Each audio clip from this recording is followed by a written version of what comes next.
Hey, it's Miss Mocha. Welcome back to my channel. And I'm still talking about this week blessings and rewards.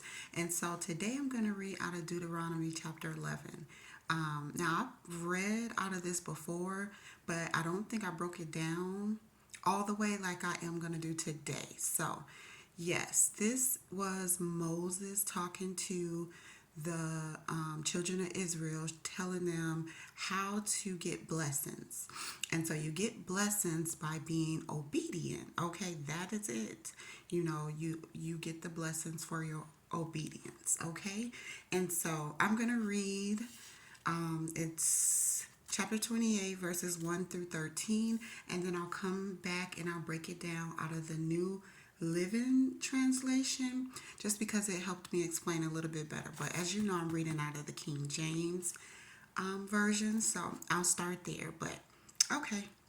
So it says, "And it shall come to pass, if thou shalt hearken diligently unto the voice of the Lord thy God, to observe and to do all his commandments, which I command thee this day, that the Lord thy God will set thee on high above all nations of the earth. And all these blessings shall come on thee and overtake thee, if thou shalt hearken unto the voice of the Lord thy God. Blessed shalt thou be in the city, and blessed shalt thou be in the field. Blessed shalt thou be the fruit of thy body, the fruit of thy ground, and the fruit of thy cattle, the increase of thy kind or kin. I don't know how to pronounce it, but it means cattle, and the flocks of thy sheep. Blessed shall be thy basket and thy store. Blessed shalt thou be when thou comest in, and blessed shalt thou be when thou goest out. The Lord shall cause thine enemies that rise up against thee to be smitten before thy face. They shall come out against thee one way, and flee before thee 7 ways. The Lord shall command the blessing upon thee in thy storehouses, and in all that thou settest thy hand unto. And he shall bless thee in the land which the Lord thy God giveth thee. The Lord shall establish thee a holy people unto himself, as he hath sworn unto thee, if thou shalt keep the commandments of the Lord thy God and walk in his ways." And we're at 10, and it says, "And all people of the earth shall see that thou art called by the name of the Lord, and they shall be afraid of thee. And the Lord shall make thee plenteous in goods, in the fruit of thy body, and in the fruit of thy cattle, in the fruit of thy ground, and in the land which the Lord sware unto thy fathers to give thee. The Lord shall open unto thee his good treasure, the heaven, to give the rain unto thy land in his season, and to bless all the work of thine hand. And thou shalt lend unto many nations, and thou shalt not borrow." And 13 says, "And the Lord shall make thee the head and not the tail, and thou shalt be above only, and thou shalt not be beneath, if that thou hearken unto the commandments of the Lord thy God, which I command thee this day, to observe and to do them." Okay, so that was a lot. That was a mouthful. So basically, what he's saying is diligently seeking him. So using all serious effort to listen to him and observe and do the commandments which he says. So follow what he says, do. And if you are obedient, then all these blessings shall come on you, overtake you if you listen to God. So, and then how I broke it down with the New Living Translation is verse 3 says, "Blessed you'll be in your city or your field." And so it's like in your city or your country or in your nation. 4 says, "Blessed shall be the fruit of thy body and the fruit of the ground." So that's the fruit of your womb. You're blessed. Your crops and your livestock, your cattle and your animals are blessed. And that's verse 4. Verse 5 says, "Your Your basket and your storehouse is blessed. No, basket and store. And so that is saying that I didn't know what that was. I had to Google that. And they basically what it is like fruit baskets or baskets for kneading dough. The women would make bread and they would knead the dough.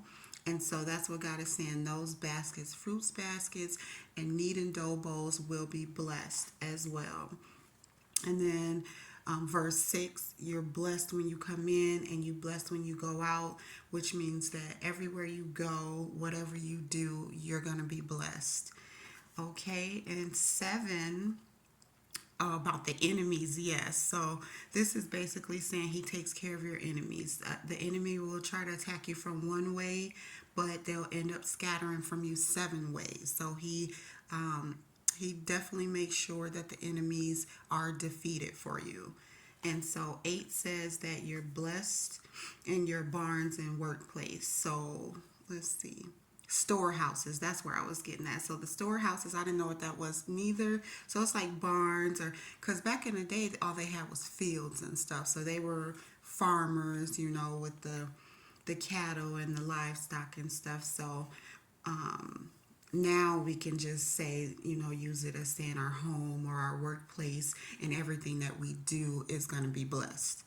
But shoot, there's farmers and stuff now. I want to be like a farmer and have a farm and a big ranch and all that. So, but yeah, some people still have it.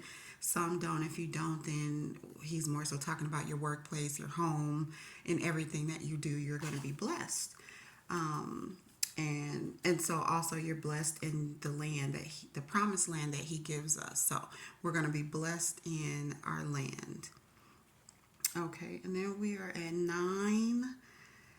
Says, okay, he blesses you as his holy people, like he swore he would. So after he rains all these blessings upon you, he establishes you as his holy people. So you're going to be known as God's chosen people if you're obedient. And so let's see. Yep. And if you keep the commandments of him and walk in his ways, then everybody is, so verse 10 is everybody is going to know, like people around the world is going to know, they're going to see it and know that you're blessed by God, know that you're his people, and they're going to be afraid.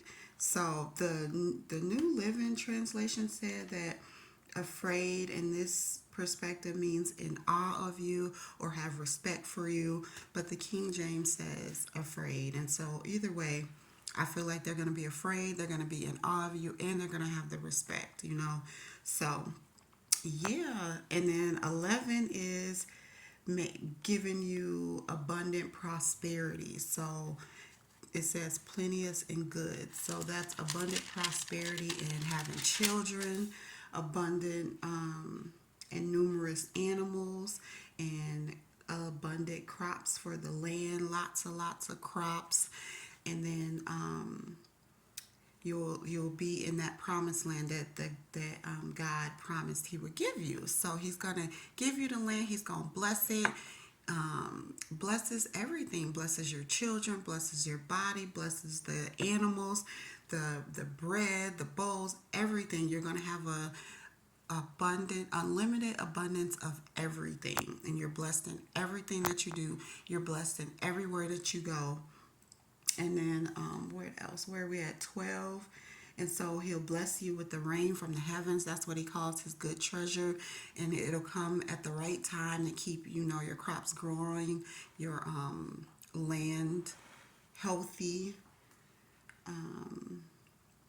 And he blesses all the work that you do. So you'll end up lending to many nations and not ever borrowing from anyone. So that is what this is all about. And then 13 says, yes, you're made the head and not the tail. You're always on top and never the bottom. So that's kind of what it said in the King James Version. But I just wanted to break it down a little bit more.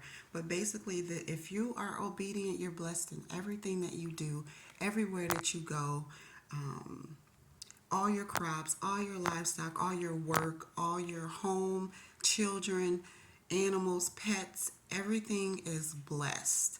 So that's why it's so important to be obedient, because once you are obedient, these are the blessings and the rewards that you get. So, all right, I know that was a long one, but it's very necessary that we know this, because we have to be obedient in order to get our blessings. We don't go out and get our own blessing. God blesses us with everything that we need. All we have to do is be obedient. So, all right, that is all that I have.